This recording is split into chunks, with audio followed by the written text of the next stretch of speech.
I watched from the top of the stairs, breathing pure oxygen from a hidden tank, as my wife and her lover clawed at their throats, realizing the bedroom they just walked into was a pressurized gas chamber.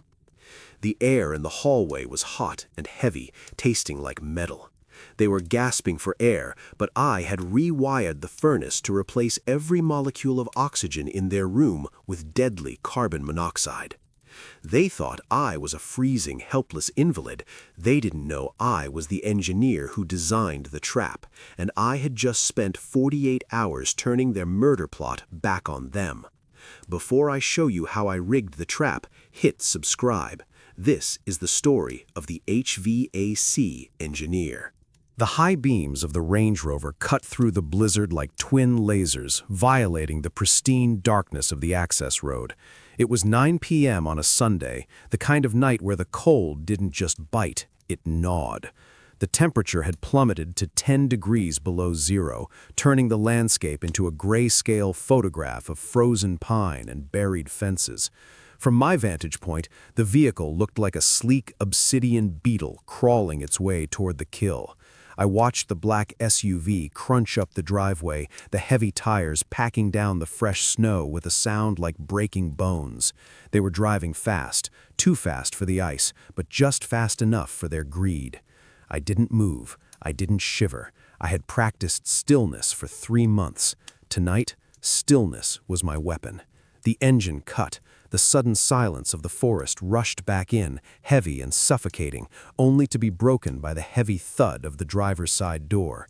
Derek stepped out first. Even from here I could see the tension in his shoulders. He was a big man, built like a linebacker who had gone to seed, wearing a camel hair coat that cost more than my first car. He scanned the perimeter, his breath puffing out in white, nervous clouds. He looked like a man expecting an ambush, his eyes darting toward the tree line. Then the passenger door opened. Elena, my wife. She stepped into the snow in high-heeled boots, indifferent to the ice. She was laughing, a sharp, crystalline sound that used to make my heart flutter, but now sounded like nails on a chalkboard. She was wrapped in a white fur coat, pristine and spotless, a stark contrast to the dirty gray reality of the winter night. She looked radiant, glowing. It was the glow of a woman who believes she has just won the lottery. They were drunk. I could see it in the way Elena leaned heavily against the car door, steadying herself, giggling as she waited for Derek to round the hood. They had likely spent the weekend at the breathless heights of the Aspen Lodge, drinking vintage Pinot and toasting to their bright, unburdened future. A future financed by my life insurance. "Come on, slowpoke," Elena called out, her voice carrying easily through the thin, frigid air. "It's freezing out here." Derek joined her, wrapping a thick arm around her waist. He didn't look happy, though. He looked sick. "I don't like it, Elle," Derek muttered. I adjusted my position slightly to catch the sound better. The acoustics of the valley were sharp tonight. The cold air carried their voices right to me. "It's too dark. There are no lights on, not even the porch." "Don't be an idiot," Elena snapped, though she snuggled into his coat for warmth. "Of course there are no lights. Who would turn them on? The ghost?" "You sure the furnace is out?" Derek asked, his voice dropping to a whisper that screamed of panic. If he found a way to turn it back on?" "Derek, stop," Elena said, pulling back to look him in the face. She reached up, her gloved hand caressing his cheek. It was a gesture of ownership, not affection. "We sealed the vents. We locked the thermostat. It's been 48 hours in sub-zero temperatures. He's 90 pounds of brittle bone in a wheelchair. The house is a tomb. He's dead." Derek shifted his weight, glancing back toward the road as if expecting headlights to appear. "Tony called me again while you were in the shower this morning. The Vipers aren't waiting anymore, Elle. If we don't have the death certificate faxed by tomorrow noon so they know the payout is coming, they're coming for my knees. Maybe worse. And that's why we're here," Elena soothed him, though her tone was hard, edging on annoyance. "We go in, we find him, we call 911, we play the grieving family. Oh, the furnace must have broken while we were away. Oh, poor Arthur. It's a tragedy, Derek, a lucrative tragedy." I watched them. I watched the way the moonlight caught the diamond earring she wore, a gift I had given her for our 10th anniversary. I remembered how she had cried when she opened the box. Now she was calculating how fast she could pawn it if the insurance money got held up. What if he's not, Derek pressed, his paranoia overriding her confidence. Elena laughed again, harsh and ugly. Then I'll finish it with a pillow. But I won't have to. Trust me, he was half dead when we left. Now, he's just a statuary. She turned from him and began walking toward the front door. Her hips swayed with an exaggerated rhythm, a victory march up the steps of the home I had built with my own hands 30 years ago. The house loomed above them, dark and silent. To them it must have looked like a mausoleum. The windows were black eyes, staring back blindly. There was no hum of the HVAC unit, no smoke rising from the chimney, just a massive, dark structure absorbing the cold. They reached the porch. The wood creaked under Derek's weight. I felt a strange sense of calm wash over me. No fear, no sadness, just the cold calculation of an equation finally balancing out. They thought they were the predators, returning to the den to feast on the carcass. They didn't realize they were the rats, scuttling into a trap that had been set with mathematical precision. Elena dug into her purse, the leather crinkling in the silence. She fished out the house keys. The jingle of the metal sounded like a funeral bell. "Ready to be rich, baby?" she whispered. "Just open the door," Derek hissed, sweat beading on his forehead despite the cold. Elena smirked. She slid the brass key into the lock. Click. The sound was loud, definitive. The tumbler turned. She placed her hand on the brass handle, the metal frosted over with ice. She expected to walk into a freezer. She expected to find me curled in a fetal ball in the living room, blue-lipped and stiff, a monument to her cruelty. She pushed the door open, and the game began. 3 months ago, I was still a man. A damaged man, yes. My hips were grinding dust and my heart beat with the erratic rhythm of a jazz drummer. But I was the master of my own house. I signed the checks. I ordered the groceries. I decided when the lights went out. Then came the help. It started on a Tuesday afternoon in October. I was sitting in my study, struggling to open a jar of aspirin, my arthritic fingers betraying me. Elena walked in, not with water, but with a stranger. "Arthur, darling," she said, her voice dripping with that synthetic sweetness I had foolishly mistaken for love for 5 years. "This is Derek. He's my cousin from out west." Derek filled the doorway. He was 6'3" of beef-fed muscle, wearing a tight t-shirt that struggled to contain his biceps. He didn't look like a cousin. He looked like a bouncer at a club where people got stabbed in the parking lot. He chewed gum with his mouth open, sizing me up not like a relative, but like a piece of furniture he was deciding whether to keep or curb. "He's a certified nurse," Elena lied, placing a hand on my shoulder. I flinched. Her touch was already growing colder. "With your condition getting worse, I can't do it alone anymore, Artie. Derek is here to help us, to help you." I looked at Derek. His eyes were flat, devoid of compassion. "Hey, Pops," he grunted. "I don't need a nurse," I said, my voice thin. "I need my wife." "And you have her," she cooed, squeezing my shoulder hard enough to bruise. "But Derek is moving into the guest room, for safety." The invasion didn't happen with guns or shouting. It was a slow, suffocating constriction, like a python tightening its coils. Within a week, my cell phone vanished. "You dropped it in the toilet, remember?" Elena told me, her eyes wide with mock concern. "You're getting so forgetful, Arthur." By week 2, the internet router was moved to the guest room, Derek's room.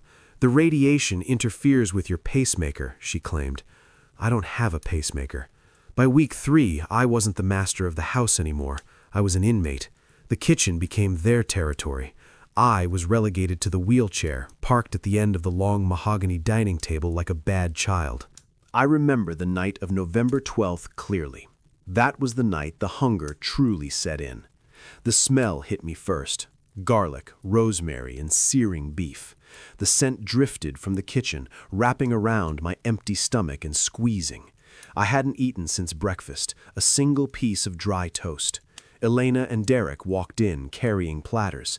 They didn't set a place for me. They sat at the head of the table, side by side. On their plates, ribeye steaks, thick and dripping with juice, a mound of truffle mashed potatoes, asparagus glistening with butter, A bottle of Cabernet that I had been saving for my retirement sat open between them. Elena looked at me, then at the kitchen counter. "Oh, Derek, grab Arthur's tray." Derek got up, wiping grease from his lip. He returned with a plastic cafeteria tray. He slammed it down in front of me. A bowl of lukewarm water with a few floating distinct vegetables, 2 crackers that looked gray around the edges. "Doctor's orders," Elena said, cutting into her steak. Pink juice pooled on her china plate. "Low sodium, low fat, easy to digest." "I'm starving, Elena," I rasped.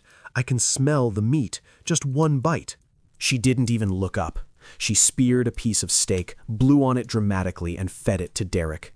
He chewed it slowly, staring right at me, a smirk playing on his greasy lips.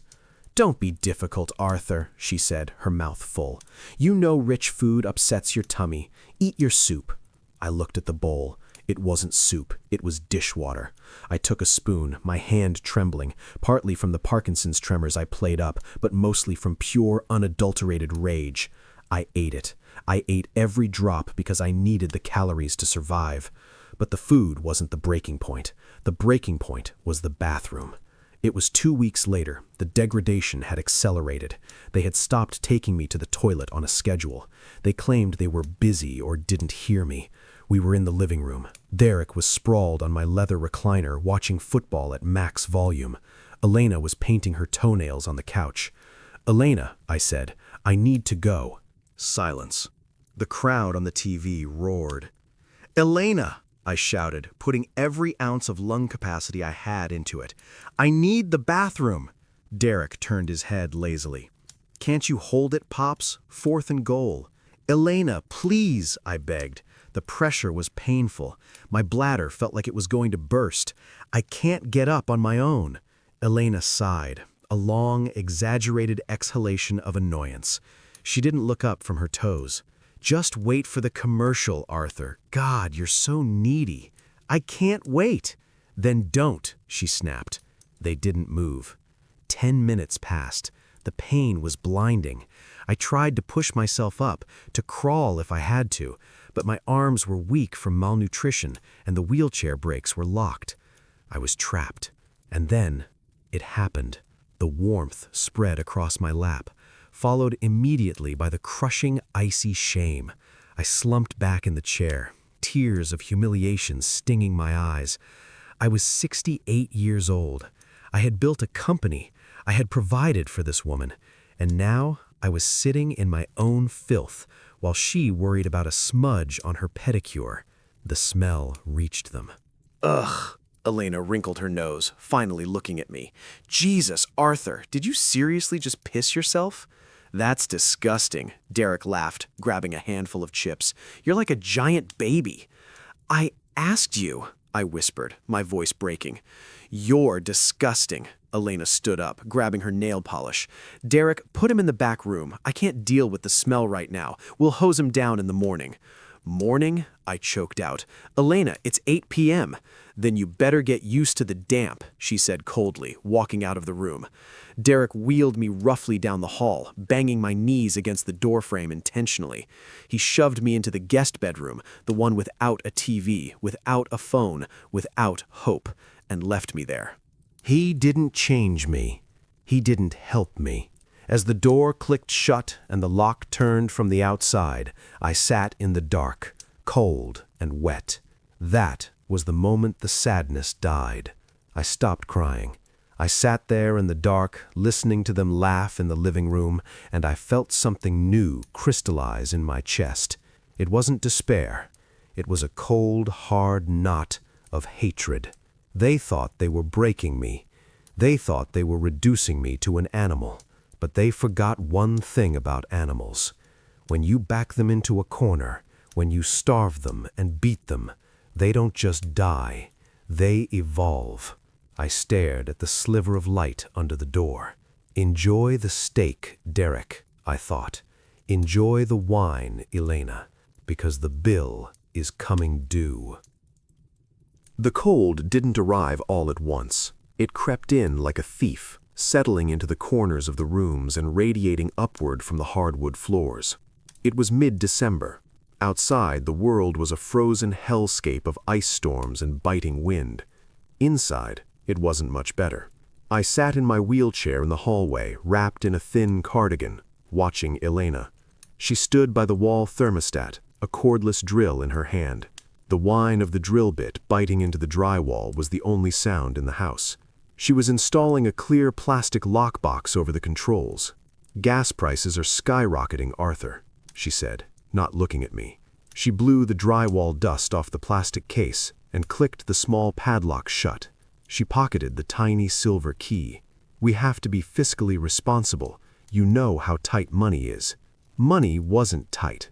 I had $3 million in liquid assets, but she had power of attorney now, forged on a document I supposedly signed during a confused episode. To her, the heating bill was just money being subtracted from her future inheritance. "It's 60 degrees in here, Elena," I said. My teeth wanted to chatter, but I clamped my jaw shut. I wouldn't give her the satisfaction. "It's 58, she corrected efficiently. "Put on a sweater." By the third day, the ambient temperature in the house had dropped to 52. The house, with its vaulted ceilings and open floor plan, features I had once loved, became an enemy. The heat rose to the rafters, leaving me in the frigid air below. I looked down at my hands resting on the armrests of the wheelchair. My fingernails were a dull slate blue.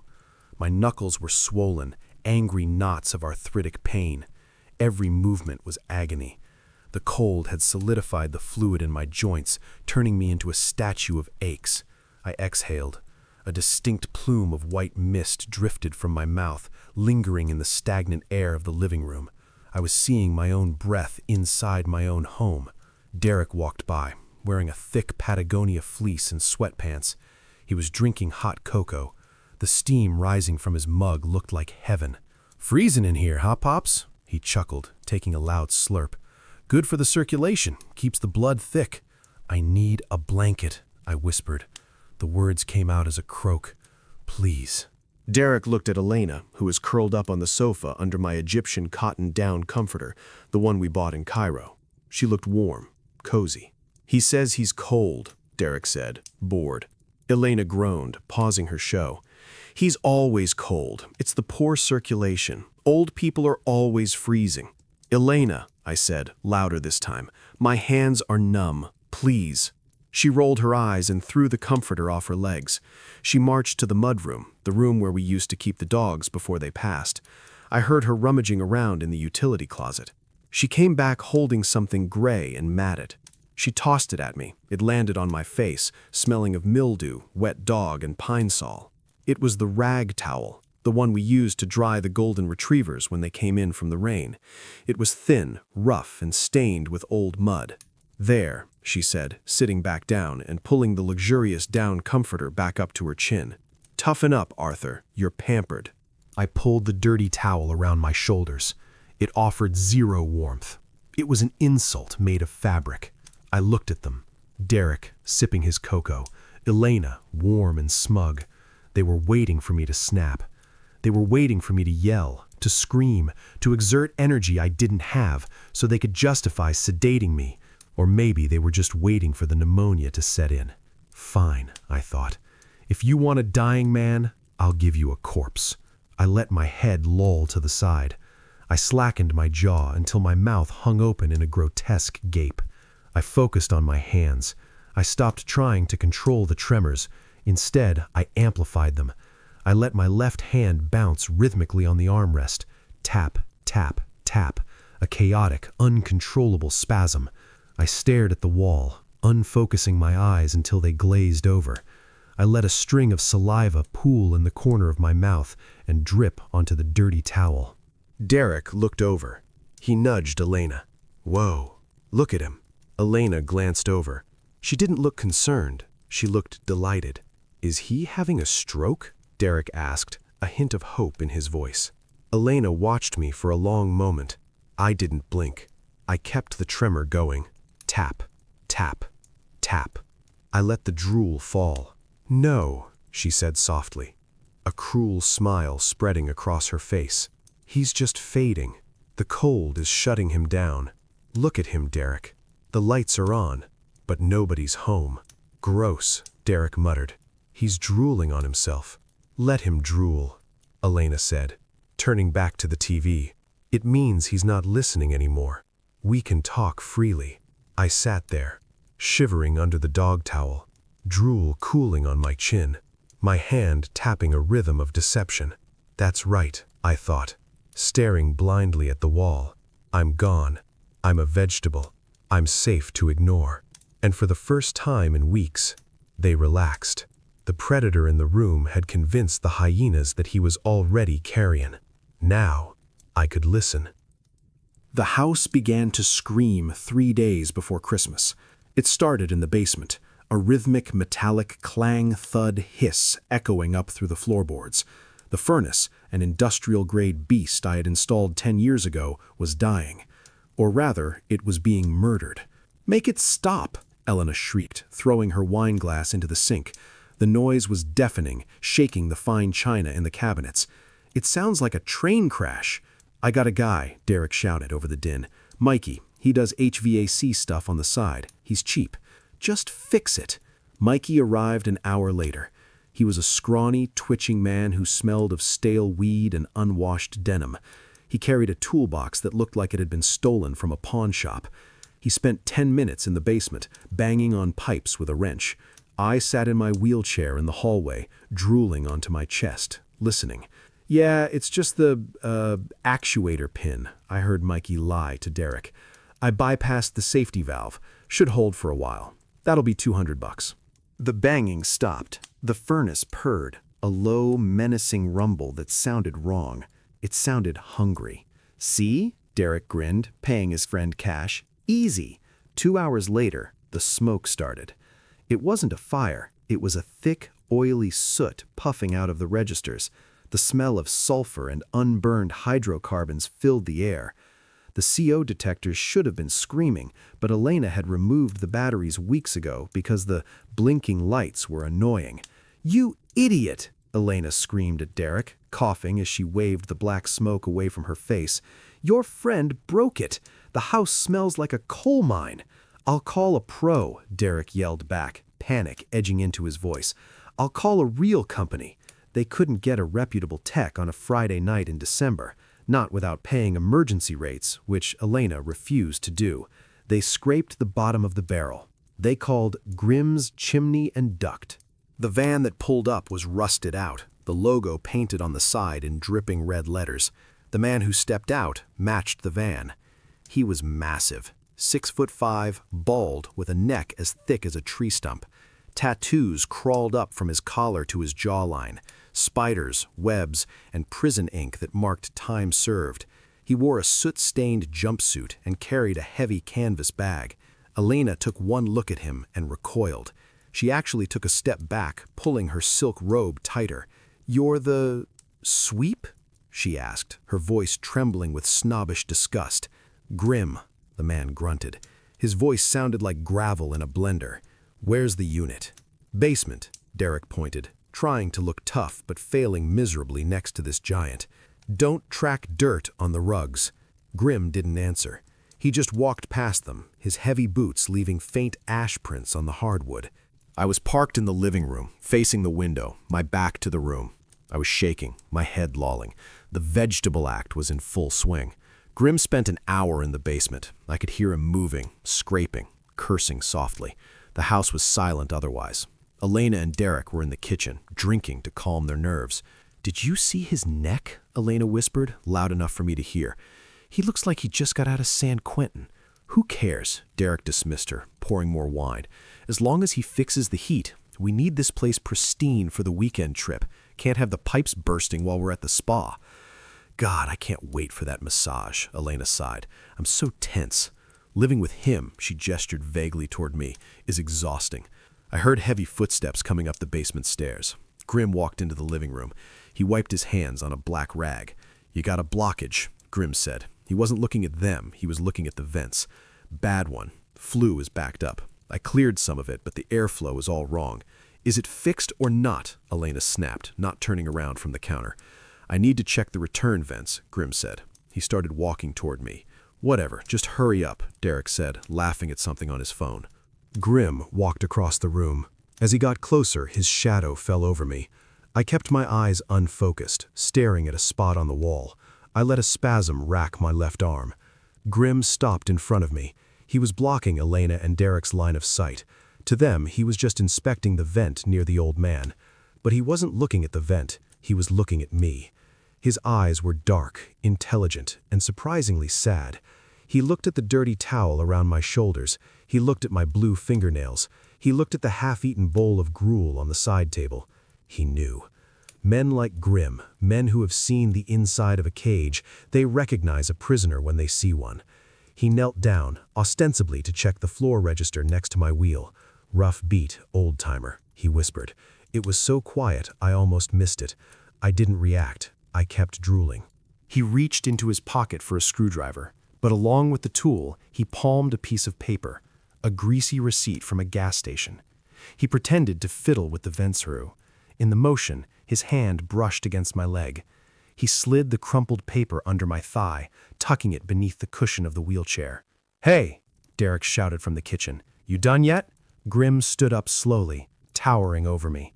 He looked at me one last time, a silent nod of solidarity. "Yeah," Grim called back, his voice flat. "I'm done." "Send us the bill," Elena waved a hand dismissively, "and use the back door." Grim walked out. He didn't look back at them. He just walked out into the snow, got in his rusted van, and drove away. As soon as the front door slammed, I waited. I waited for the sound of the TV to go up. I waited for the clink of wine glasses. When I was sure they weren't looking, I shifted my weight. My frozen fingers fumbled under my thigh until I felt the crinkle of paper. I pulled it out, hiding it in the fold of the dirty towel. I brought it up to my face, shielding it from the room. On the back of a receipt for a pack of cigarettes and a coffee, written in jagged, hasty charcoal pencil, were 4 words: duct tape in flu, open window, or die. My heart hammered against my ribs. It wasn't just neglect. It wasn't just incompetence. Mikey hadn't just bypassed a safety valve. Someone, likely Derek, under Mikey's idiot supervision, had taped the exhaust flue. The furnace wasn't venting the carbon monoxide outside, it was pushing it back down. They weren't waiting for me to freeze. They were building a gas chamber. And thanks to the ex-con with the neck tattoos, I had just been handed the blueprints. The digital clock on the bedside table read 2:14 a.m. The red numbers were the only light in the room, casting a bloody glow over the peeling wallpaper of the guest room. The house was silent, save for the wind howling against the siding like a wild animal trying to get in. The cold was biting, settling deep into the mattress, but for the first time in weeks I didn't feel it. My blood was running hot. I lay still for another 10 minutes, counting the breaths of the house. I listened for the creak of the master bed, the flush of a toilet, the heavy footfalls of Derek. Nothing. Slowly, painfully, I pushed the thin blanket aside. The transformation was immediate. The senile vegetable vanished. In his place was Arthur Penhaligon, former CEO of Penhaligon Logistics, a man who had negotiated union strikes and hostile takeovers. My body was broken, that was no act, but my mind was a steel trap. I reached under the bed and pulled out my cane. It was a simple wooden stick, but tonight it was my lifeline. I stood up. My knees popped, a sound like a gunshot in the quiet room. I froze, waiting. Silence returned. I moved to the door. It was locked from the outside, of course, but Elena, in her arrogance, had used a simple privacy lock, the kind you can open with a flathead screwdriver. Or, in my case, a flattened metal tab from a zipper I had pried off my jacket 3 weeks ago.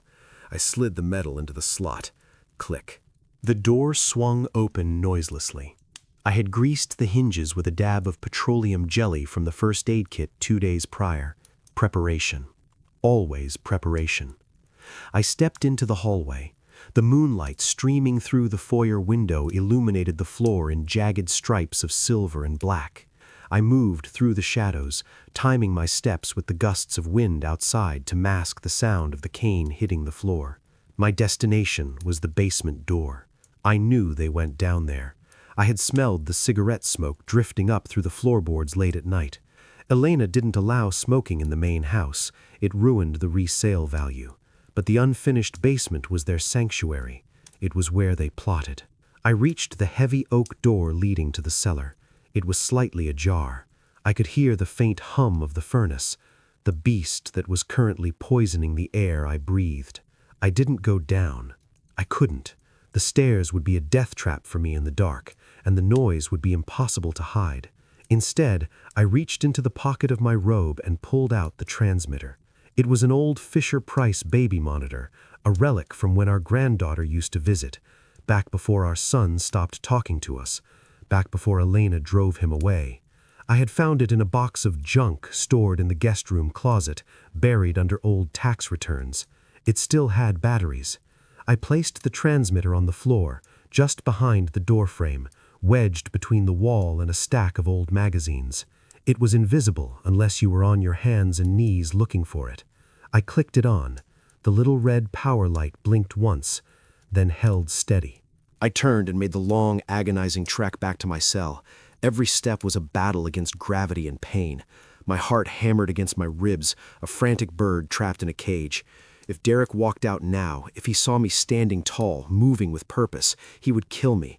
He wouldn't wait for the gas. He would snap my neck and claim I fell. I made it back to the room. I locked the door from the inside, reversing the trick. I crawled back into bed, my chest heaving, sweat cooling rapidly on my skin. I pulled the receiver from under my pillow. I held it to my ear like a lifeline. Static. Then the rhythmic whoosh of the furnace. I waited. It wasn't until 3 a.m. that the basement door creaked open. Heavy footsteps descended the stairs. "I can't sleep, Elle." Derek's voice crackled through the plastic speaker. It sounded tinny but clear. "You're pathetic." Elena's voice followed. She sounded awake, alert. "Keep your voice down." I heard the flick of a lighter, then the sharp intake of breath. The smell of smoke would be drifting up soon. "Tony called me again," Derek said. His voice was trembling. He said the Vipers aren't waiting past Monday. They know I'm here. They know about the car. "Screw Tony." Elena spat. "You don't understand." Derek's voice rose to a frantic whisper. "It's 500 grand, Elena. $500,000. I borrowed it on the promise of the inheritance. I showed them the policy. If I don't pay, they said they're going to put my hands in a vice. They said they'll start with the thumbs." The debt, the Vipers, an underground casino ring operating out of the city, vicious, organized, and impatient. So that was it. Derek wasn't just a gold digger, he was a desperate man with a gun to his head. And Elena? She was his getaway driver. "Calm down," Elena said, her voice icy and composed. "Nobody is losing any thumbs. We stick to the plan. The plan is taking too long. He's still breathing. I saw him today. He looked at me. I swear he looked at me like he knew." "He knows nothing," Elena scoffed. "His brain is mush. He's drooling on himself, Derek. He's a vegetable." I tightened my grip on the receiver. "Keep thinking that, darling." "So what do we do?" Derek asked, the whine returning to his tone. "We stick to the timeline," Elena said. "Friday morning, we leave for the spa. We pack the car. We make a show of saying goodbye. 'Oh, Arthur, be good, stay warm.' We lock the doors. And the furnace? I already told Mikey what to do, but he's an idiot, so we make sure," Elena explained, her voice dropping to a conspiratorial murmur. "Before we leave, you go down there, you crank the thermostat to 80, then you take that roll of duct tape and you seal the return vents in the hallway and the living room. Leave only the feeds to the bedrooms open." "But the guy, the chimney sweep, he said the flue was blocked." "Exactly," Elena said. "The flue is blocked. The gas has nowhere to go but up. If we tape the returns, the house stops cycling air. The pressure builds. The carbon monoxide concentration will hit lethal levels within 4 hours. By the time we come back on Sunday, he'll be dead," Derek finished. "He'll be a tragedy," Elena corrected. "A confused, freezing old man who tried to turn up the heat and didn't realize the furnace was malfunctioning. An accident. The insurance pays out double for accidents. 3 million becomes 6. 6 million, Derek breathed. The fear in his voice was replaced by greed. "We pay off the Vipers," Elena said. "We sell the house, and we never have to endure another winter in this godforsaken forest again." "Sunday," Derek said. "Sunday," Elena confirmed. "Now put out that cigarette. If the house burns down before the gas gets him, we lose the payout. I heard the hiss of a cigarette being extinguished in water. Then the footsteps coming back up the stairs. I clicked the receiver off and shoved it deep under the mattress. I lay in the dark, staring at the ceiling. The fear was gone, the anger was gone. All that was left was the cold, mechanical ticking of a clock. They had a plan. They had a timeline. They had a debt that made them desperate. But they had made a critical error. They assumed the vegetable in the guest room was helpless. They assumed the house was their weapon. They were about to learn that this house was my territory. I knew every pipe, every wire, every vent. I had built it. And on Friday, when they left me to die, I was going to turn their weapon around. Friday morning broke with the color of a bruised lung. The sky was a heavy, suffocating gray, hanging low over the treetops, promising another foot of snow before nightfall. Inside the house, the atmosphere was electric with the frantic energy of escape. I sat in my wheelchair in the foyer, positioned intentionally in the way. I was wrapped in 3 layers of mismatched wool sweaters, my legs covered by the moth-eaten dog towel. I had spent the last hour perfecting the tremor in my hands, vibrating them against the armrests until my muscles actually began to cramp. Elena and Derek were a blur of motion. They were hauling Louis Vuitton suitcases down the curved staircase, bags I had bought for our honeymoon in Paris. Now they were stuffed with ski gear, evening wear, and the promise of a weekend paid for with money they didn't have yet. "Careful with that," Elena snapped, as Derek banged a suitcase against the banister. "That leather scratches if you look at it wrong." I got it," Derek huffed, sweating through his shirt despite the chill in the house. He dragged the bags to the front door, kicking it open. A blast of Arctic air rushed in, swirling the dust motes in the foyer. I shrank back into my chair, letting out a pathetic, high-pitched whimper. "Close the door," I begged, my voice cracking. "Please, it hurts." Elena walked past me, carrying a vanity case. She paused, looking down at me with the expression one might reserve for roadkill that hadn't quite died yet. "Stop whining, Arthur," she said, adjusting her scarf. "We're loading the car. It'll only be a minute." "Where are you going?" I asked, widening my eyes to feign confusion. "Don't leave me." "We told you 100 times," she sighed, checking her reflection in the hallway mirror. "Derek has a conference. I'm going along for support. We'll be back Sunday." She applied a fresh coat of blood-red lipstick. She looked vibrant, alive, a predator at the peak of her game. "I'm hungry," I mumbled, letting my head droop. "There's soup on the counter," Derek called out from the porch. "And crackers." Cold, canned soup. And stale crackers. The last meal of the condemned. Derek came back inside, wiping snow from his boots. He wasn't done yet. He reached into the pocket of his heavy parka and pulled out a roll of silver duct tape. It was the heavy-duty kind, used for industrial repairs. Or kidnapping. "What's that for?" I asked, watching him with feigned senility. "Drafts," Derek muttered, avoiding eye contact. "The wind is going to pick up tonight. Don't want you freezing to death while we're gone." He walked over to the large return vent near the floor, the main lung of the house's HVAC system. This vent was crucial. It pulled the air from the main living spaces back to the furnace to be reheated. If you blocked it, the system would suffocate. The pressure would build in the supply ducts, and if the flue was blocked, that pressure would force the carbon monoxide out of every seam, crack, and register in the house. Derek tore a strip of tape with a violent rip. He pasted it over the grill, then another strip, and another. I watched, fascinated by the inefficiency of his murder method. He was messy. He left gaps at the corners, but it would be effective enough. He was sealing the coffin. "There," Derek said, standing up and admiring his handiwork. "Nice and tight." "It looks ugly," I said softly. "It keeps the heat in, old man," Derek sneered. "You should be thanking me." Elena swept back into the room. She was wearing the white fur coat now. She looked like a snow queen, cold and beautiful and deadly. "Let's go, Derek," she commanded. "We have a reservation at the bistro at 1. This was it, the final curtain call. I released the brake on my wheelchair. I rolled forward frantically, cutting off her path to the door. "Elena!" I cried out, reaching for her. My hand, stained with age spots and trembling violently, grabbed the hem of her pristine white coat. I clung to the fur like a drowning man clutching driftwood. "Don't go!" I wailed, pitching my voice into a desperate, terrified keen. "I'm scared, Ellie. The house, it makes noises. It's so cold. Please take me with you. I'll be good. I promise I'll be good." I buried my face in the fur, smelling her perfume, Chanel No. 5, the scent of our life before. For a second, the foyer was silent. Derek stood by the door, watching, looking uncomfortable. Then Elena moved. She didn't gently pry my fingers away. She didn't offer a soothing word. She shoved me. She placed her hand on my chest and pushed hard. The wheelchair tipped backward on its rear wheels for a terrifying second before slamming back down. My grip on her coat broke. I flailed, my arms hitting the side of the wheel, and I slumped sideways in the chair, gasping. Elena smoothed the fur where I had touched it, looking at the spot with disgust, as if I had smeared it with excrement. "Get a grip, Arthur," she hissed. Her face was inches from mine now.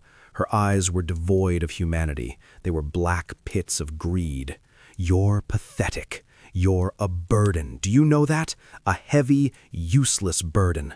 "I'm cold," I whispered, tears leaking from my eyes. Real tears, not of sadness, but of the sheer physical effort of not strangling her right then and there. She straightened up. She smiled. It wasn't a happy smile. It was the smile of a butcher sharpening a knife. "Don't worry, darling," she said softly, her voice echoing in the empty hall. "You won't be cold for long." She turned on her heel, the fur coat swishing behind her. "Let's go," she said to Derek. Derek took one last look at me, a crumpled heap in a wheelchair surrounded by taped-up vents, and followed her out. The heavy oak door slammed shut. The lock clicked. Deadbolted. I listened. I heard the crunch of boots on snow. I heard the car doors thud. I heard the roar of the V8 engine coming to life. I heard the tires spin on the ice, then catch traction. The sound of the engine faded, growing quieter and quieter, until it was swallowed by the distance and the wind. Silence fell over the house. It was a heavy, absolute silence, the kind you find in deep caves or empty churches. I sat there for a full minute, just to be sure. I waited until the only sound was the wind and the ticking of the grandfather clock. Then, slowly, I reached up. I wiped the tears from my cheeks. I sat up straight, my spine cracked, realigning after hours of slumping. I stopped the shaking in my hands. I took a deep, steady breath, filling my lungs with the cold air. I looked at the silver duct tape covering the vent. It was sloppy work. Amateur. "You're right, Elena," I said to the empty room, my voice steady, deep, and dangerous. "I won't be cold for long." I gripped the wheels of the chair. I didn't need the cane. I didn't need the act. I had work to do. I spun the chair around toward the basement door. The victim had just left the building. The engineer had just clocked in. The silence of the house was broken by the sound of Velcro tearing as I ripped the dog towel off my legs and threw it into the corner. I planted my feet on the hardwood floor, my own floor, and stood up. My knees popped and a wave of stiffness rolled down my spine. But I didn't crumble. I stretched, reaching my arms toward the vaulted ceiling, feeling the blood rush back into extremities that had been playing dead for 90 days. I wasn't a fragile old man anymore. I was an engineer. I was the man who had designed the logistics network for the entire tri-state area. I solved problems for a living, and currently, I had a pest problem. I walked to the basement door. No cane, no shuffle, just the steady, heavy tread of a man with work to do. I descended the stairs into the darkness. The basement was a different world. Upstairs was all aesthetics, crown molding, silk drapes, lies. Down here, it was the guts of the machine. The air was thick with the smell of dust, metallic ozone, and the faint, acrid stench of incomplete combustion. The furnace roared in the corner. It was a massive unit, a Carrier Infinity series I had installed 5 years ago. It was struggling. I could hear the blower motor whining, straining against the back pressure caused by the taped vents upstairs and the blocked flue. It was vibrating, shaking on its concrete pad like an animal in pain. "Easy, girl," I whispered, running a hand over the galvanized steel of the plenum. "I know. They hurt you. I'm gonna make it right."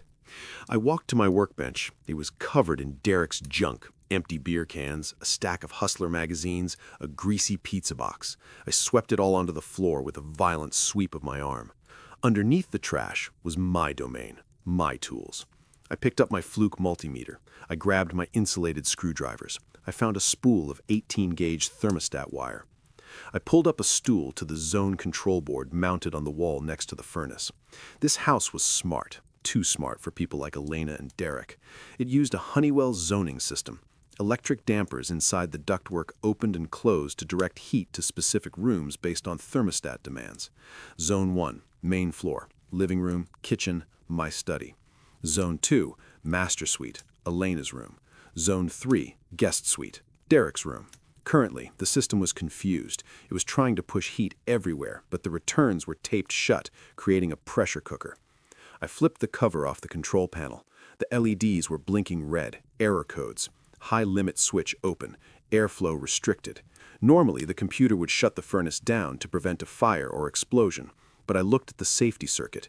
There it was, a crude jumper wire made from a stripped paperclip jammed between the R and limit terminals. Mikey. That idiot had bypassed the thermal safety switch. The furnace was currently burning hot enough to crack the heat exchanger, and the computer couldn't stop it.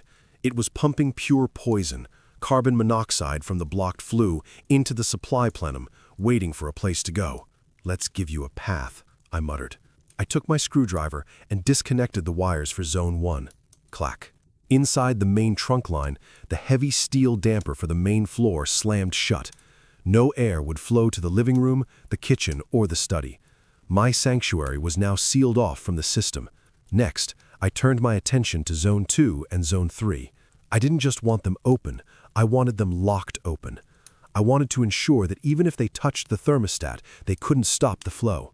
I stripped the control wires and twisted the open lead directly to the 24-volt terminal. I heard the dampers for the master suite and the guest room swing wide open. Now I had created a funnel.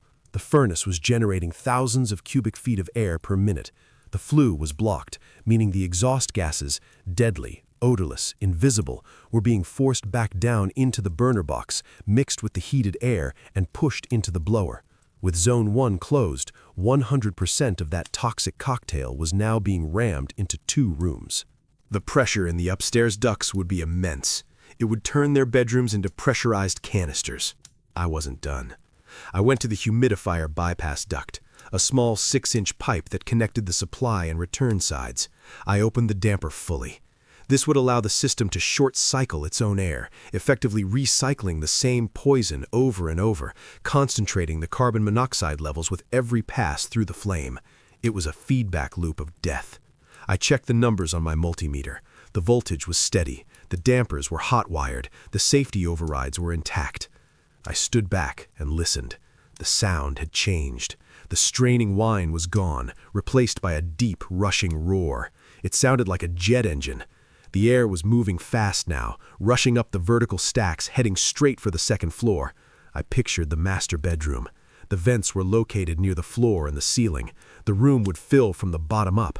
By the time they walked in on Sunday night, the concentration of CO in that room wouldn't just be lethal, it would be off the charts. It wouldn't take hours, it would take minutes. I packed my tools. I wiped my fingerprints off the control panel, though I doubted the police would look for prints on a circuit board inside a furnace room. I patted the warm metal of the furnace one last time. "Do your job," I whispered. I walked back up the stairs, closing the heavy basement door behind me. I listened. The floorboards above me were vibrating slightly with the force of the air moving through the walls. The trap wasn't just set, it was running. I walked to my study, the only room in the house with a separate electric baseboard heater, a relic I had kept for chilly nights. I went inside and closed the door. I grabbed a roll of painter's plastic and a roll of tape from my desk drawer. I began to seal the cracks around the doorframe. Not because I was in immediate danger, I had shut off the airflow to this floor, but because I was a professional, and professionals don't take chances with cross-contamination. I was safe. They were doomed. Now, all I had to do was wait. The wait is the hardest part of any engineering project. You've done the math, you've stressed the materials, you've poured the concrete. Then you have to stand back and let gravity do its work. You have to trust the design. I spent Friday night turning my study into a bunker. I used the painter's plastic I had found in the basement. Heavy 4mm polyethylene sheeting. I taped it over the doorframe of my study, sealing the gaps with the same meticulous care Derek had failed to use on the vents. I created an airlock. Inside this room, the air was still, cold, and safe. Outside, in the hallway, the atmosphere was slowly turning into a chemical weapon. I slept in my leather armchair that night, wrapped in a heated throw plugged into a surge protector. I didn't sleep well, not because of guilt. Guilt is for those who start the fight, not those who finish it, but because of the sound. The house was vibrating. With the zone dampers locked open to the upstairs and the main floor sealed off, the furnace was forcing a hurricane of air through a straw. The ductwork hummed with a low-frequency thrum that I could feel in my teeth. Woom, woom, woom. It was the heartbeat of a beast running a marathon, pushing itself to the point of cardiac arrest. Saturday broke with a blinding white glare. The storm had passed, leaving 2 feet of fresh snow and a sky of piercing, cloudless blue. I couldn't stay in the study. The air felt stale, and the vibration of the walls was making me claustrophobic. I needed to breathe. I grabbed the portable oxygen tank, one of the many medical props Elena had forced me to rent to manage my decline, and dragged it to the back door. I opened the sliding glass door and stepped out onto the deck. The cold hit me like a slap to the face. It was 10 degrees, maybe less, but it was clean. I sat in one of the Adirondack chairs, wrapping the heated blanket around my legs and plugging it into the outdoor outlet. I put the cannula in my nose and cranked the oxygen flow. Pure, cold, biting oxygen filled my lungs. It tasted like life. I sat there for hours, watching the shadows of the pine trees stretch across the snow. I thought about Elena. I didn't think about the woman who had tried to freeze me to death. I thought about the woman I met 20 years ago. She was a paralegal then, sharp-witted and hungry. I liked her hunger. I thought it matched my own ambition. I didn't realize that her hunger was of a different species. Mine was the hunger to build. Hers was the hunger to consume. I remembered the day I signed the prenup, or rather, the day she convinced me to tear it up. "It means you don't trust me, Arthur," she had said, her eyes welling with tears. "It puts a price tag on our love." I had torn it up. I had handed her the weapon she would eventually hold to my head. Inside the house, behind the glass, the furnace roared on. I checked my watch. 2 p.m. on Saturday. By my calculations, the carbon monoxide levels in the master bedroom had likely passed 400 parts per million 6 hours ago. By now, it was probably hovering around 3,000 ppm. At that concentration, unconsciousness occurs in 2 breaths. Death follows in minutes. It wasn't just a bedroom anymore. It was an execution chamber. I felt a strange detachment. People talk about revenge being a dish best served cold, but that's messy. Revenge shouldn't be a dish. It should be a structure. It should be an architectural inevitability. If you build a bridge with weak steel, it collapses. Elena and Derek had built their entire future on a foundation of my stupidity. They assumed the load-bearing pillar, my mind, had crumbled. They never bothered to check the integrity of the steel. I took a sip of whiskey from the flask I had retrieved from my desk. It burned pleasantly going down, warming me from the inside. I looked at the house. From the outside, it looked picture-perfect, a sprawling estate nestled in the winter woods. Smoke, or what looked like smoke, was puffing rhythmically from the chimney, a cozy lie. In reality, that was just the bypass drift. The real exhaust was churning inside. I wondered what they were doing right now. Probably getting a couple's massage, probably laughing over champagne, toasting to the sad news they would receive on Sunday. Derek was likely spending money he didn't have on a watch he didn't need. Elena was probably practicing her widow's grief in the mirror. Enjoy it, I thought, taking a deep drag of the oxygen. Enjoy the warmth. It's the last time you'll ever feel it. Night fell on Saturday. I went back into my airlocked study. I ate a can of peaches and listened to the furnace.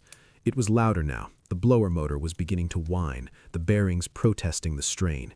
It sounded like a scream trapped behind a wall. I checked the baby monitor, which I had brought into the study with me. Silence from the basement, just the mechanical roar. Sunday morning, I woke up with a start. The silence was absolute. For a terrifying second, I thought the furnace had died. I thought the safety switch had finally tripped, ruining the trap. Then, click, whir, roar. It cycled back on. It was just a defrost cycle. The beast was still hungry. I spent the day preparing. I shaved. I dressed in a suit, my charcoal gray Armani, the one I wore to board meetings. It hung a little loose on my frame now after months of starvation, but I cinched the belt tight. I looked like a ghost of my former self, but a dignified ghost. I packed the oxygen tank. I checked the mask. I sat in the study, watching the clock. 4 p.m. The sun began to dip. 6 p.m. Darkness returned. 8 p.m. I moved to the living room. I didn't turn on the lights. I sat in the shadows of the staircase, the oxygen mask resting on my lap, the tank hidden behind the curtains. I could feel the air in the living room. It was heavy. Even though I had closed the vents to this floor, the pressure from the upstairs was forcing some of the bad air down the staircase. I took shallow breaths. I waited. 8:55 p.m. Headlights swept across the front window. The crunch of tires on snow. The engine cut. I didn't move. I didn't shake. I was the spider sitting in the center of the web, feeling the vibrations of the fly landing on the silk. They were here. I heard their voices outside, muffled by the glass. Elena's laugh. Derek's heavy tread. The key slid into the lock. Click. I put the oxygen mask to my face. I took a deep breath. Showtime. The heavy oak doors swung open, and the first thing that hit them wasn't the sight of my corpse. It was the smell. It was the scent of scorched dust, hot metal, and something sweet and sickly, like overripe fruit rotting in the sun. It was the smell of a machine that had been pushed past its breaking point. Elena stepped in first, bracing herself for the meat locker freeze she had engineered. She was already shivering theatrically, preparing her grieving widow discovering the tragedy performance. She took a step, then stopped dead. "What the?" she whispered. She pulled her fur coat tighter, not out of cold, out of confusion. The foyer wasn't freezing. It wasn't the Arctic tomb she had left on Friday. It was humid, stuffy. A thick, oppressive warmth radiated from the ceiling, pressing down on them like a physical weight. The air felt heavy, charged with static electricity. "I thought you said the heat was off," Derek muttered, stepping in behind her and kicking the snow off his boots. He closed the door, cutting off the clean, cold night air. "It was," Elena snapped, pulling off her gloves. She walked to the center of the hall, looking up at the chandelier. The crystals were vibrating slightly. Tink, tink, tink. "We locked the thermostat. We taped the vents." "Then why is it sweating in here?" Derek wiped his forehead. "It feels like a greenhouse." "Maybe the tape held the heat in better than we thought," Elena rationalized, though her voice wavered. She walked over to the hallway thermostat. She peered through the plastic lockbox she had installed. "The screen is blank. The batteries must have died."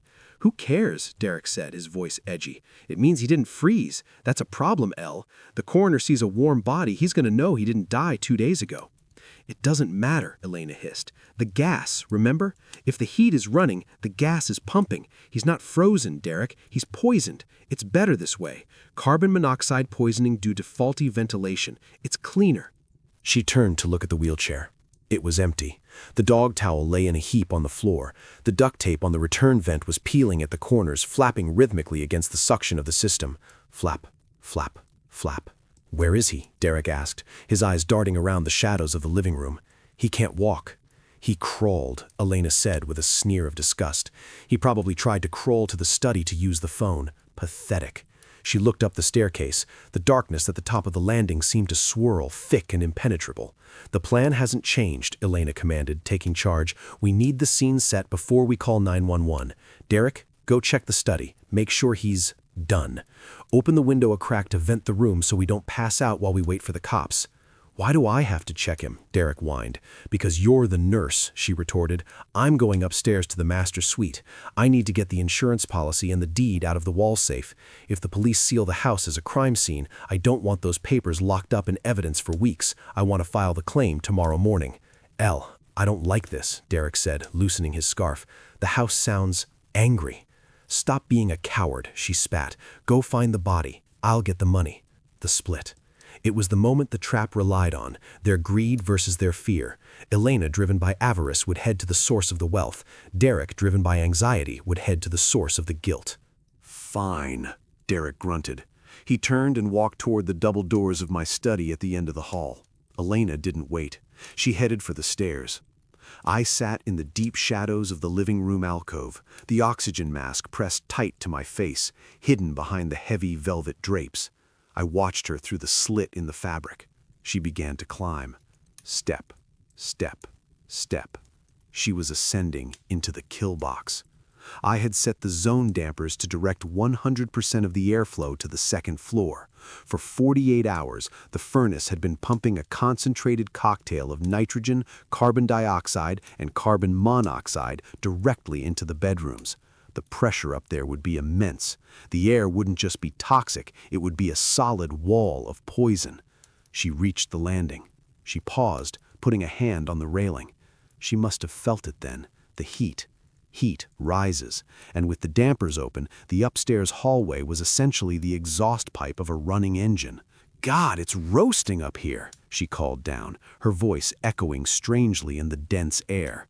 "Just get the papers," Derek shouted from down the hall, his hand on the doorknob of the study. Elena rolled her eyes and turned toward the master bedroom door. She reached for the handle. I took a deep breath of pure, bottled oxygen. "Goodbye, Elena." She turned the knob and pushed the door open. Elena turned the brass handle of the master bedroom door. She expected the stale air of a closed room. What she got was a physical assault.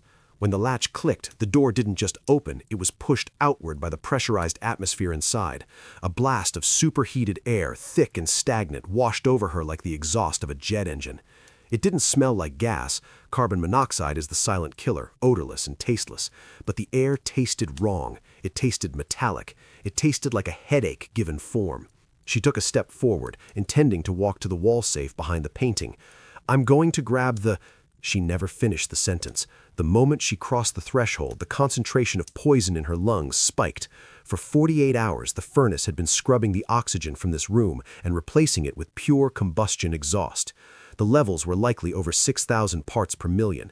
At that level, the hemoglobin in your blood stops carrying oxygen instantly. Elena's hand flew to her throat. A wave of dizziness hit her so hard the floor seemed to tilt 90 degrees to the left. It wasn't a gradual fade, it was a sledgehammer to the brainstem. "Derek?" she choked out. Her knees simply ceased to exist. One moment she was standing, the next she was crumbling. She hit the plush carpet with a dull thud, her expensive fur coat splaying out around her like a spilled drink. She tried to push herself up. Her mind screamed, "Stand up," but her arms refused to acknowledge the command. They felt like lead pipes. She blinked, and the room swam in a kaleidoscope of gray and black spots. Tunnel vision clamped down on her world. Downstairs, the silence was shattered by a shout. "He's gone!" Derek's voice echoed up the stairwell, shrill with panic. "Elle, the study is empty. The window is sealed with plastic. He's not here." Elena tried to answer. She tried to scream, "Run," but all that came out was a wet gurgle. She was paralyzed, pinned to the floor by the weight of her own deoxygenated blood. "Elena?" Derek shouted again. He heard the thud of her fall. "Elena!" I heard his heavy footsteps pounding down the hallway, then thundering up the stairs. The vibrations shook the floorboards. Good, I thought, breathing steadily into my mask. Run, Derek. Burn that oxygen. Breathe deeper. Derek crested the stairs, his chest heaving from the exertion. His heart was pumping fast, circulating his blood at maximum efficiency, exactly what the gas needed to kill him faster. He saw her lying in the doorway of the bedroom, half in and half out of the kill box. "Elle!" He rushed forward, panic overriding his instincts. He didn't question why she had fallen. He assumed it was a faint, or maybe a heart attack. He ran to her side, dropping to his knees. He was now right in the center of the invisible cloud pouring out of the bedroom. "Baby, what's wrong? Talk to me." He grabbed her shoulders, shaking her. He took a massive, gasping breath of the tainted air. The reaction was immediate. Derek's eyes went wide. He clutched his chest, his face turning a violent shade of cherry red, the hallmark of severe CO poisoning. He opened his mouth to scream, but the air in the room offered him nothing. He swayed. I can't, he wheezed. He tried to stand, to retreat, but his equilibrium was gone.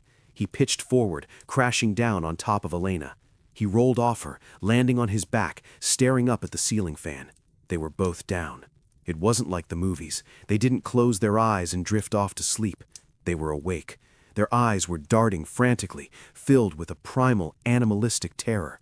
They could see, they could hear, they could feel the carpet under their cheeks, but they couldn't move. The carbon monoxide had bound to their red blood cells, creating carboxyhemoglobin. It was a chemical straitjacket. Their brains were screaming for oxygen, sending emergency signals to their limbs, but the lines were cut. Elena stared at Derek, her eyes streaming with tears she couldn't wipe away. Derek stared at the ceiling, his mouth opening and closing like a fish on a dock, gasping for air that was right there, but chemically useless to him. The only sound in the upstairs hallway was the whoosh of the air vents, still pumping the poison into the room, and the ragged, shallow breathing of two people realizing they had dug their own graves. They were trapped in the invisible cage they had built for me. I waited another 30 seconds, watching the rise and fall of their chests slow down. They weren't dead, not yet. They were in the purgatory of the paralyzed. I stood up from my hiding spot in the living room. I adjusted the strap of my oxygen tank over my shoulder. I held the mask to my face with one hand. I walked to the bottom of the stairs. Thump. I took the first step. Thump. I took the second. I wanted them to hear me coming. I wanted them to know who the architect was. Thump. The sound was heavy, deliberate, and rhythmic. It wasn't the shuffling scrape of a slipper, nor the erratic clatter of a cane. It was the sound of a leather-soled dress shoe striking the oak tread with the full weight of a healthy man. Thump. Elena lay on her side, her cheek pressed against the carpet. Her body was a lead weight, unresponsive and heavy, but her eyes were frantic. She stared toward the top of the stairs, her vision blurring at the edges. Thump. Derek was sprawled on his back a few feet away, his chest heaving in shallow, useless spasms. His face was a mask of confusion and terror, his skin flushed a grotesque cherry pink. They heard the hiss, the rhythmic mechanical cycling of a regulator. A shadow fell over the landing. It stretched long and distorted across the wall, blocking out the light from the hallway sconces. Arthur rose into view. He wasn't the shriveled, trembling invalid they had left on Friday. He was standing at his full height, 6 feet of rigid spine and broad shoulders. He wore his charcoal Armani suit, the fabric crisp and tailored. His white shirt was buttoned to the collar, but it was his face that froze the blood in their veins. He wore a clear medical oxygen mask strapped tight over his nose and mouth. The plastic tubing snaked over his shoulder to the tank slung across his back. He looked like a diver exploring a shipwreck. He looked like an exterminator. He stopped at the top of the stairs, looking down at them with the dispassionate curiosity of a scientist observing a petri dish. He didn't rush to help. He didn't call 911. He just stood there, breathing. Elena's eyes widened. She tried to speak, to beg, but her tongue felt like a dry sponge in her mouth. She managed a low, guttural moan. Arthur reached up. With a slow, precise movement, he unclipped the strap of the mask. He took a deep lungful of the pure oxygen from the tank, then lowered the mask to his chin. He held his breath, keeping the clean air inside, refusing to sample the poison he had brewed for them. "You look uncomfortable, Derek," Arthur said. His voice was calm, deep, and utterly devoid of the tremor he had faked for 3 months. It resonated in the quiet hallway. "You look like you're having trouble catching your breath." Derek's eyes locked onto Arthur's. The realization hit him first. The posture, the suit, the equipment. "He's not sick," Derek's eyes screamed. He never was. Arthur stepped over Derek's legs as if they were trash on the sidewalk. He walked to the threshold of the master bedroom.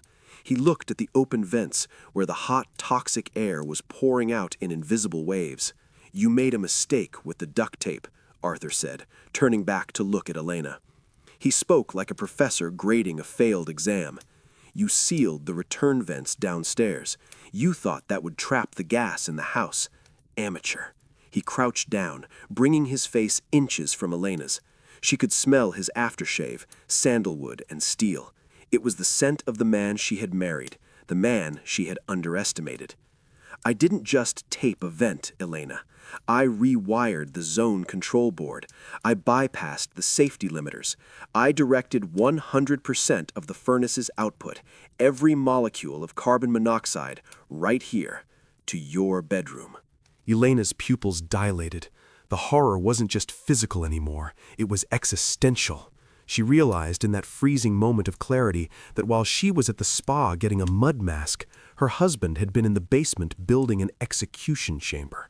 "You wanted the house warm," Arthur whispered, his eyes cold and hard as flint. "You complained about the draft. You threw a dirty towel at me when I begged for heat." He stood up, towering over her. He took another hit from the oxygen mask, refreshing his lungs, then lowered it again. "I fixed the airflow, Elena," he said, his voice dropping to a savage growl. "Is it warm enough for you now?" Tears streamed down Elena's face, mixing with the snot on the carpet. She wanted to scream that she was sorry. She wanted to bargain. She wanted to tell him about the money, the safe, anything to make him stop looking at her with that terrifying, absolute indifference. But she couldn't speak. The gas had stolen her voice. Arthur looked at his watch. "The concentration is nearly 8,000 parts per million," he observed dryly. "At this level, permanent brain damage has already occurred. Death will follow in 3 minutes." He didn't smile. He didn't gloat. He simply looked at them as if the transaction was complete. The ledger was balanced. "I'd help you," Arthur said, adjusting the mask back over his face. "But my arthritis is acting up. I can't seem to lift a finger." He turned his back on them. He walked to the window at the end of the hall, the one Derek had failed to check. He unlatched it and threw it open. A blast of freezing 10-degree air rushed in. Arthur stood in the draft, letting the cold wash over him, breathing his bottled oxygen, watching the night sky. Behind him, on the floor, the gasping slowed. The struggling ceased. The house roared on, warm and deadly. I waited exactly 4 minutes. When their breathing turned into shallow, ragged gasps, the sound of bodies fighting a losing war, I closed the window. I walked back down the stairs, stepping over their prone forms one last time. I went into my study, stripped off the oxygen mask, and hid the tank inside the hollowed-out base of the globe stand. I disheveled my hair. I rubbed my eyes until they were red and irritated. Then I picked up the landline. I dialed 911. 911, what is your emergency? "My wife," I stammered, pitching my voice into a frail, confused tremble. She came home. We were dizzy. The furnace. I think it's the furnace. I can't wake her up." "Sir, get out of the house immediately," the operator commanded. "I can't." I coughed violently. "I'm in the study. I opened a window, but they're upstairs. Please hurry." I dropped the phone. The cavalry arrived in 10 minutes. The night was torn apart by the screech of sirens and the strobing of blue and red lights. Firefighters in full breathing apparatus kicked down the front door. They found me slumped in my chair by the open window, shivering. They found Elena and Derek unconscious on the landing, soaking in the poison. They dragged us all out into the snow. The cold air hit my face, and for the first time in months, I didn't have to act. I took a deep, greedy breath of the freezing night. It tasted like victory. 3 hours later, I was sitting on the back of an ambulance, wrapped in a thermal blanket, holding a cup of hot coffee. The paramedics had checked my vitals. My oxygen levels were surprisingly high for a victim, but they attributed it to the open window in the study. Elena and Derek had been rushed to the hospital in critical condition. They were alive, but their brains had taken a significant hit. They would recover, but they would be slow, confused, weak. A heavy-set man in a turnout coat approached me. It was the fire marshal. A police detective walked beside him. "Mr. Penhaligon?" the marshal asked. "Is my wife okay?" I asked, my voice weak. "She's stabilized," the detective said, his eyes narrowing. "But we found something disturbing, sir." The fire marshal held up an evidence bag. Inside was a crumpled wad of silver duct tape. "We found the return vents taped shut," the marshal said grimly, "and the flue was blocked. This wasn't a malfunction, sir. This house was sealed tight. Someone turned it into a gas chamber." I looked at the bag, widening my eyes in horror. Taped? Who would... The detective said we lifted prints off the adhesive side of the tape. They matched the male victim, Derek Vance. I let out a gasp. Derek? But he was helping me. He said he was fixing the drafts. He wasn't fixing drafts, the detective said, his face hardening. He was blocking the airflow. And we found the thermostat jumpered to run continuously. It looks like he tried to kill you, Mr. Penhaligon. He just didn't count on the back pressure diverting the gas to the second floor when the dampers failed. He tried to kill me? I whispered, looking at the ground. Attempted murder, the detective confirmed. And since your wife was the one who authorized the repairs and hired the unregistered contractor, she's going to be facing conspiracy charges once she wakes up. I watched them walk away to radio it in. Derek had built the weapon. I had just aimed it, and now his own fingerprints were the nails in his coffin. The County General Hospital was quiet at 2 a.m. In the ICU, Derek Vance lay in a bed hooked up to monitors. His skin was pale, his head pounding with the mother of all migraines. He was handcuffed to the bed rail. The police officer guarding the door had stepped away to get a coffee. The door to Derek's room creaked open. Derek groaned, opening his eyes. Water. A man in a sharp pinstriped suit stepped into the room. He didn't look like a doctor. He looked like a shark in human skin. He carried a leather briefcase. He walked to the window and calmly closed the blinds. Derek, the man said smoothly, my name is Mr. Vane. I represent the Vipers. Derek's heart rate monitor spiked. Beep, beep, beep, beep. No, Derek wheezed. The money, the inheritance. We heard about the unfortunate accident, Mr. Vane said, pulling a chair up to the bedside. We heard you're going to prison for a very long time. Attempted murder of a defenseless old man? Tacky. I can pay, Derek cried, rattling the handcuffs. You can't pay, Vane corrected. The old man is alive. The wife is going down with you. There is no payout. Which leaves us with a bad debt. Vane opened his briefcase. He didn't take out a weapon. He took out a clipboard and a pen. The bosses are very disappointed. They don't like waiting. And since you'll be in state custody, we can't exactly break your legs. Vane leaned in close, his voice dropping to a whisper that was colder than the freezing night outside. But we have friends in Stateville Prison, many friends. And a debt is a debt, Derek. We're going to take it out in trade. Please, Derek sobbed, tears leaking from his eyes. Please, no. We'll see you on the inside, Vane smiled. He patted Derek's cheek, hard. He walked out, leaving Derek screaming into his pillow, trapped in a nightmare that was only just beginning. A week later, the snow had stopped. The sun was shining on the porch of the house. I sat in my Adirondack chair, a glass of 18-year-old single malt scotch in my hand. The air was crisp, clean, and silent. A rusted van pulled up the driveway. Grim, the chimney sweep, stepped out. He looked uncomfortable. I waved him over. He walked up the steps, his boots thumping heavily. He looked at me, healthy, shaved, sitting upright without a wheelchair. He didn't look surprised. He just nodded. Fix the flu, Grim grunted. Bird's nest. Must have fell in there. Must have, I agreed. I reached into my jacket pocket and pulled out an envelope. It was thick. Inside was $10,000 in cash. For the inspection, I said, handing it to him. Grim took the envelope. He felt the weight of it.